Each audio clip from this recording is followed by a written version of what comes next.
Sudarshan news channel के संपादक सुरेश चणवाड़के के पुत्र और युवा पत्रकार प्रदोष चणवाड़के के नेतृत्व में ऐतिहासिक रामराज युवा यात्रा के संपन्न होने के बाद प्रदोष चणवाड़के के राजधानी दिल्ली के प्रेस क्लब में अपनी यात्रा के अनुभव को साझा किया और यात्रा के उद्देश्य और आयामों को बताया। प्रदोष चणवाड़के के बताया कि राम वन गमन पथ पर चलकर ये यात्रा 42 दिनों में अयोध्या पहुंची। इस दौरान ये यात्रा 8 राज्यों से गुजरी, जहां से श्री राम, माता जानकी और भ्राता लक्ष्मण वनवास के दौरान गुजरे थे। रामराज युवा यात्रा का समापन अयोध्या में एक भव्य कार्यक्रम के दौरान किया गया। श्रीलंका में जहां से यात्रा प्रारंभ हुई और अयोध्या जहां यात्रा समापन हुआ, इन दोनों जगहों के अलावा दक्षिण के प्रमुख पड़ावों पर सुदर्शन न्यूज के प्रधान संपादक और सीएमडी सुरेश चणवाड़के ने भी यात्रा में सहभागिता निभाई। जैसे कहते हैं ना कि माता पिता की आज्ञा का तो केवल एक बहाना था, मातृभूमि की रक्षा करके प्रभु को राम ने वन में जाना था, तो वो भी एक बहाना था। और प्रदोष के लिए भी हमने एक बहाना ही ये यात्रा इसलिए था क्योंकि आज के युवाओं को शिकार किया जा रहा है वेस्टर्नाइजेशन, वर्ल्ड के द्वारा, कंपनियों के द्वारा, मीडिया के द्वारा विभिन्न अटैक उसके ऊपर हो रहे, इंफॉर्मेशन वॉरफेयर के। ऐसे में कोई भी माता पिता अगर अपने बच्चों को मैदान में उतारना चाहता है, व्यवसाय में हो या किसी क्षेत्र, राजनीतिक सामाजिक क्षेत्र में हो, तो उन्होंने कठिन काम उसको देना चाहिए पहला।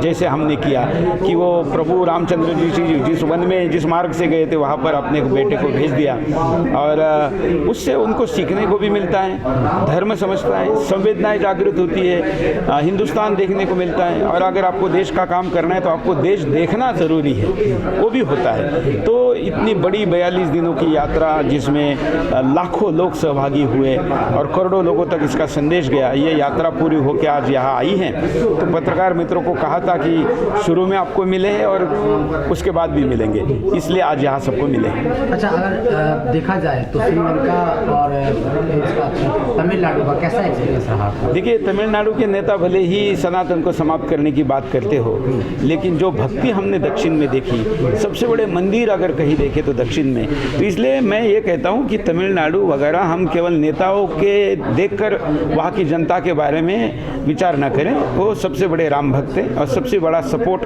तमिलनाडु में हमको देखने को मिला।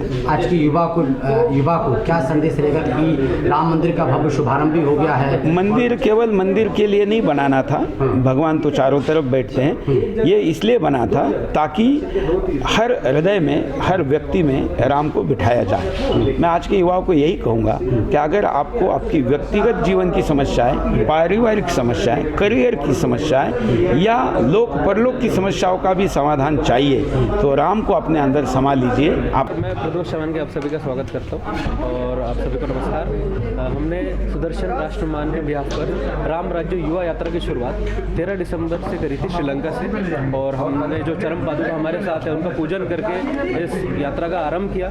फिर यात्रा हिंदुस्तान में आई। हिंदुस्तान के 6 राज्य और 10,000 किलोमीटर की यात्रा अयोध्या में 22 तारीख को समापन हुआ।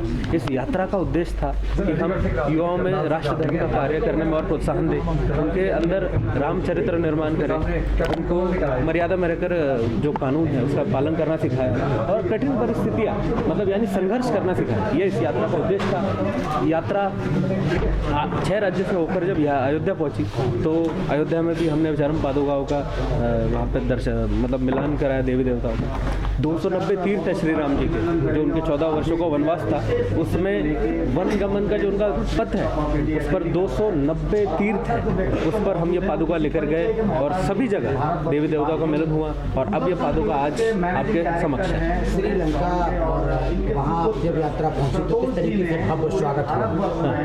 जी, श्रीलंका में किस तरीके का भव्य स्वागत हुआ? श्रीलंका में जैसे कि हम एक कहा जाए कि ये यात्रा रावण की लंका में गई थी और हम श्री राम जी के तरफ से गए थे, तो हमें लगा था कि थोड़ा सा नेगेटिव रहेगा, बट ऐसा कुछ नहीं हुआ। एक तरह से श्रीलंका हमारे ही कल्चर का भाग है और वहाँ पर बहुत ही अच्छा हमारा एक्सपीरियंस रहा। वहाँ के जैसे कि हम कहते हैं कि हिंदुस्तान के रग रग में श्री राम है, वैसे ही वहाँ के रग रग में श्री राम और माँ सीता है।